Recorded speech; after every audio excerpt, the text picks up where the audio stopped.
नमस्कार मंडळी, आम्ही दोघी जावा या चॅनलमध्ये तुमचं सर्वांचं खूप खूप मनापासून स्वागत आहे।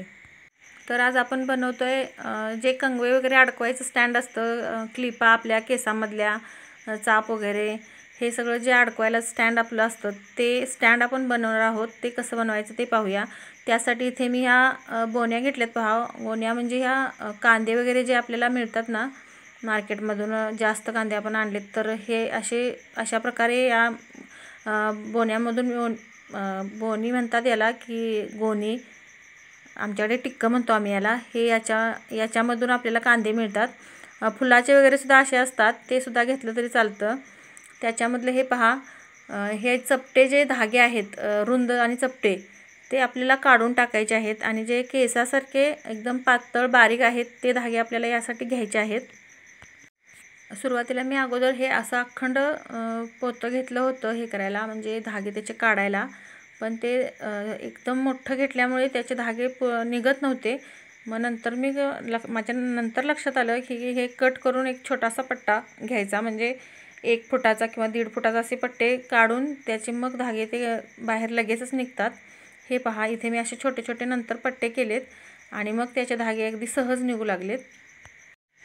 ह्या बोन्या आहेत त्या 1 ते 2 फुटापर्यंत तुम्ही कट केल्यानंतर पहा धागे निघतात सहज, पण कट करताना व्यवस्थित कट करा, म्हणजे नाहीतर तुम्ही आडवं कट कराल, आपल्याला असे हुबे हे बारीक जे धागे आहेत ते हुबे काढायचे आहेत, लांब काढायचे आहेत। त्यामुळे कट करताना सुद्धा हे ओळखूनच कट करायचं आहे पोतं, म्हणजे ते धागे हे असे लांब आहेत ना, हे धागे व्यवस्थित आपल्याला म्हणजे लांबच निघतील। नाहीतर तुम्ही मधून आडवं जर कट केला तर ते जे मेन धागे जे आपल्याला पाहिजेत ते अगदी अर्धे अर्धे होणार, इकडे अर्धे आणि तिकडे अर्धे, त्यामुळे त्याची उंची कमी होणार।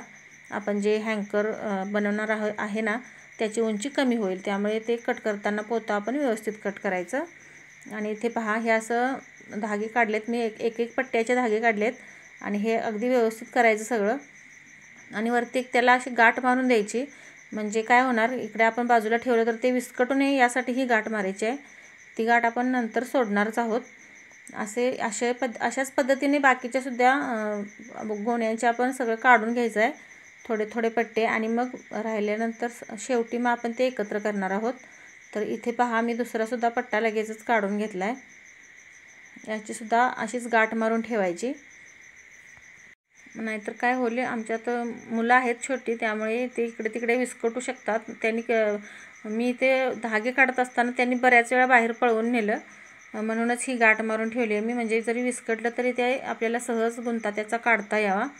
जर गाठ नाही मारली तर मग ते गुंता जर झाला तर तो निघणं शक्य नाही आहे, तो गुंता निघणारच नाही, ते आपल्याला फेकूनच द्यावं लागेल। ह्या अशा पद्धतीने मी सगळ्या गाठी मारून ठेवल्या होत्या आणि हे पहा, इतकं मी हे सगळं काढून घेतलं आहे। आणि हा राहिलेला कचरा पहा तुम्ही, ह्याचा कचरा पण भरपूर निघाला आहे। जे आपले धागे रुंद आणि चपटे धागे आहेत ते काढून टाकायचे आहेत, आणि हे जे बारीक आणि केसासारखे जे धागे आहेत तेच आपण इथे घेतलेले आहेत।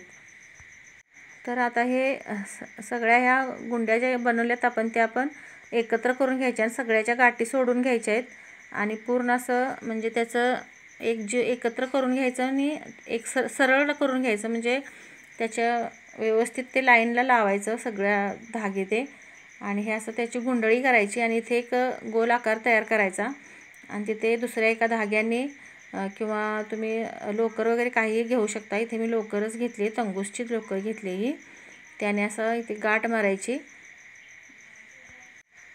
गाठ मारून घ्यायची तिथं, आणि ती गाठ आपण पॅक करायची, ती निसटू नये म्हणून त्याला जरा थोडीशी आग लावून ते चिकटवून द्यायचं, म्हणजे ती गाठ आपली सुटत नाही।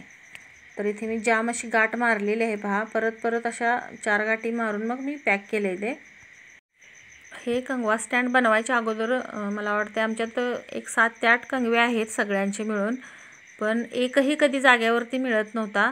आणि हे आता बनवल्यापासून मला वाटतं हे आहे एका जागेवरती आम्ही एका मोळ्याला अडकून ठेवलं आहे, आणि सगळे कंगवे प्रत्येकजण आता काय करतात की तिथेच अडकवतात कंगवे, आणि त्यामुळे पटकन आम्हाला मिळतात सुद्धा। आमच्या डोक्याच्या केसांच्या क्लिपा वगैरे सगळ्या आम्ही त्याला अडकू शकतो, आणि त्या व्यवस्थित आपल्याला वेळेत मिळतात, हे महत्त्वाचं आहे याच्यामुळे। तर अशा पद्धतीने एकदा करून पहा, म्हणजे तुमच्या घरीसुद्धा तुम्हाला त्याचा उपयोग काय होतो आहे ते लगेच समजेल. तर इथे मी ती गाठ मारून घेतली आहे आणि त्यानंतर खाली थोडीशी आपल्याला अगदी एक वीतभर किंवा एक अर्धा फूट वेणी घालून घ्यायची आहे तिथे, आणि वेणी घालून तिथे आपण परत तशीच गाठ तिथे पण बांधायची आहे. तिथे बोसुद्धा घातला तरी तुम्ही एखादा चालेल, एखादा रबर चांगला लावला तरी चालतो, हेअर बँड लावला तरी चालतो. त्या काहीही तिथं तुम्ही घाला आणि तिथे पॅक करून घ्या. म्हणजे तुम्हाला जेवढी वेणी घालायची आहे तेवढी घाला आणि पॅक करा. आणि खाली मग ती खालचे जे केस आहेत ते आपल्याला तसेच सोडायचे आहेत, म्हणजे त्याला आपण कंगवे अडकवू शकतो. आणि वरच्या बाजूला मग हे चाप वगैरे अडकवू शकतो. हे पहा, मी ते लोकरीनेच पॅक करून घेतले आणि त्यालासुद्धा थोडीशी आग लावली आणि हे केले. आता वरती मी एक मोळ्याला अडकवले, पहा किती छान दिसते दिसायलासुद्धा. आणि हे वरती अडकवून याचे खालचे धागे सरळ करून घ्यायचेत आणि एक लाईनने आपण कट करून घ्यायचेत थोडेसे, म्हणजे अगदी दिसायला व्यवस्थित दिसतं. आणि आपलं तयार आहे आता कंगवा अडकवायचं स्टँड. तर हे स्टँड तुम्हाला कसं वाटलं कमेंटमध्ये नक्की सांगा. आणि याला भरपूर क्लिपा वगैरे कंगवे वगैरे भरपूर अडकवायला येतात आणि छान पण वाटतं, ते दिसायला पण सुंदर दिसतं. तर तुम्हाला कसं वाटलं ते कमेंटमध्ये सांगा. आणि व्हिडिओला एक लाईक नक्की करा, तुमच्या एका लाईकमुळे खूप सारं प्रोत्साहन मिळतं आम्हाला. आणि चॅनलवरती नवीन असाल तर चॅनलला सबस्क्राईब करायला विसरू नका. परत भेटूया अशाच एका नवीन व्हिडिओसोबत. तोपर्यंत धन्यवाद.